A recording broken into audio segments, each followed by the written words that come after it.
Bismillahirrahmanirrahim. Dua haknya Allah yang tidak bisa diganggu gugat. Yang pertama, mata. Kapan? Jadi kapan diwafatkan seseorang itu bukan haknya manusia, tapi itu merupakan haknya Allah.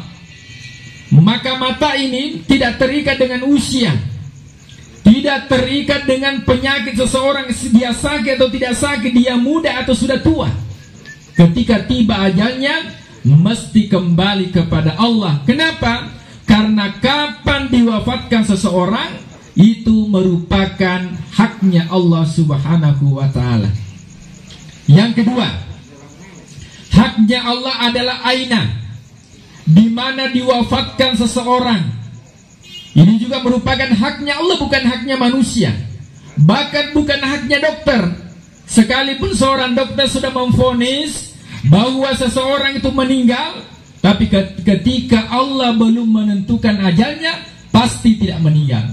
Maka aina, di mana, ini bukan haknya manusia.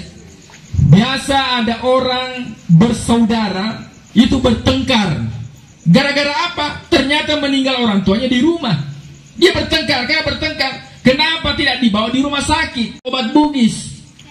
Kalau kita pahami yang kedua, bahwa aina, di mana meninggalnya seseorang, ini bukan haknya manusia, tapi itu merupakan haknya Allah. Baik di rumah, di atas kasur, di rumah sakit, ketika tiba ajalnya seseorang, la yastakhiruna sa'atan wa la yastaqdimun, tidak bisa dimajukan dan juga tidak bisa dimundurkan. Dan ini dikumpulkan dalam sebuah ayat dalam Al-Quran, wa ma tadri nafsum madza taksibu ghadan. Kita tidak tahu apakah kita masih diberikan umur besok sebentar. Wa ma tadri nafsum bi ayyi ardin tamut, dan kita tidak tahu di mana kita nanti diwafatkan. Hanya saja ketika ada yang mewasiatkan meninggal dunia, meninggalnya di Makassar, kampung halaman di Bulukumba. Ketika ada wasiat, dikuburkan atau sepakat keluarga dikuburkan di daerah, silakan. Akan tetapi ketika terjadi pertengkaran, di mana kira-kira yang dikuburkan? Apakah dipulangkan ke daerah atau cukup dikuburkan di Makassar? Ketika ada terjadi seperti ini, maka yang diutamakan adalah di mana tempat dia meninggal dunia, di situ dikuburkan, bukan di mana tempat dia dilahirkan.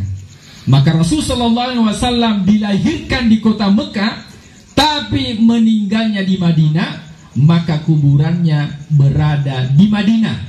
Kecuali kalau yang meninggal dunia mewasiatkan sebelum dia wafat untuk dikuburkan di daerah, maka silakan wasiat dilakukan oleh keluarga yang ditinggalkan. Jemaah takziah yang dimuliakan, satu haknya manusia, mata, kapan, aina, di mana, merupakan haknya Allah. Satu haknya manusia. Apa haknya manusia dan kewajiban manusia? Yaitu kaifa, bagaimana. Bagaimana kita meninggal dunia, maka diberikan pilihan. Kita mau meninggal dunia husnul khotimah, berakhir dengan kebaikan, atau meninggal dunia dalam keadaan su'ul khotimah, berakhir dengan keburukan, maka diberikan pilihan kepada umat manusia. Ini almarhumah meninggal dunia tiba-tiba, tanpa sakit, tanpa wasiat, tanpa pesan. Maka dalam Al-Quran riwayat Aisyah mengatakan bahwa ciri cinta Allah kepada seorang beriman yaitu ketika diwafatkan dalam keadaan tiba-tiba. Jadi ketika ada yang meninggal, tiba-tiba meninggalnya, ya tidak sakit, tidak ada pesan, kabar, berita, tiba-tiba dia meninggal, maka Aisyah mengatakan itu merupakan kabar gembira bagi orang yang beriman. Kenapa? Karena Allah meringankan baginya siksa menjelang sakaratul maut. Yang kedua, boleh jadi almarhumah tidak membutuhkan sakit terlebih dahulu untuk menggugurkan dosa-dosa yang pernah dia lakukan. Karena boleh jadi waktu bulan suci Ramadan, dia banyak istighfarnya kepada Allah, banyak sedekahnya kepada yang berhak, sehingga dosa-dosa yang pernah dia lakukan berguguran, sehingga Allah tidak membutuhkan lagi diberikan penyakit sebelum dia wafat. Karena kalau ada orang yang sakit, ada orang yang wafat sebelumnya dia sakit, itu pencuci dosa. Ya, diturunkan 4 malaikat. Malaikat yang pertama mengambil raut mukanya, makanya pucat. Ya, tidak ada itu orang yang sakit, ya segar kelihatan. Nah, jadi gayaan garing kak, malasa kak. Oh dilihat, oh ya pucat ki. Yang kedua, malaikat yang diturunkan yang kedua adalah mengambil nafsu makan. Mau tidak ada orang yang sakit belalai ki makan. Bilang kenapa ki bapak sakit godong pesalar ki coto. Banyak-banyak ketupan. Nah, sakit. Untuk mengambil nafsu makan. Yang ketiga, malaikat yang diturunkan yaitu untuk menahan rezekinya. Dia tidak bisa bekerja. Ya, isoman ki. Itu ditahan rezekinya. Kemudian malaikat yang keempat yang diturunkan yaitu untuk mengambil dosa-dosa yang pernah dia lakukan.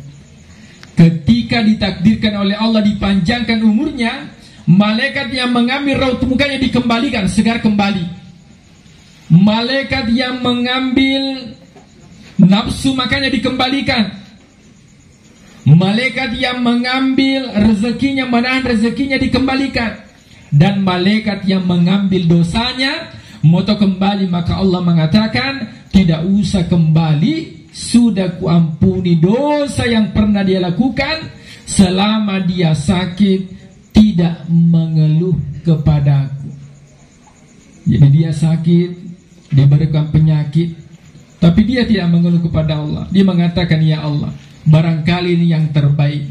Kenapa? Engkau menghendaki yang terbaik bagiku, mencuci dosa-dosa yang pernah saya lakukan, baik saya lakukan dengan sengaja ataupun tidak sengaja, saya lakukan dengan terang-terangan ataupun saya lakukan dengan sembunyi-sembunyi. Maka penyakit yang kau berikan, ya Allah, saya yakin bahwa ini merupakan pesan cinta dari Allah. Nah, coba kita lihat. Biasanya kalau kita menghadapi masalah, kita dianjurkan membaca ya, dalam Al-Quran, ista'inu bis-sabri was-salah, berarti 2. Yang pertama, sabaraki, keluarga ditinggalkan, ya putra-putri almarhumah ditinggalkan, bersabar ki, menerima takdir yang ditakdirkan oleh Allah. Yang kedua, apalagi dilakukan, yaitu as-salat, dengan melakukan salat. Nanti kita bahas di sisi terakhir bahwa satu-satunya amalan yang tidak bisa digantikan oleh ahli waris yaitu salatnya seseorang. Jemaah takziah yang dimuliakan Allah.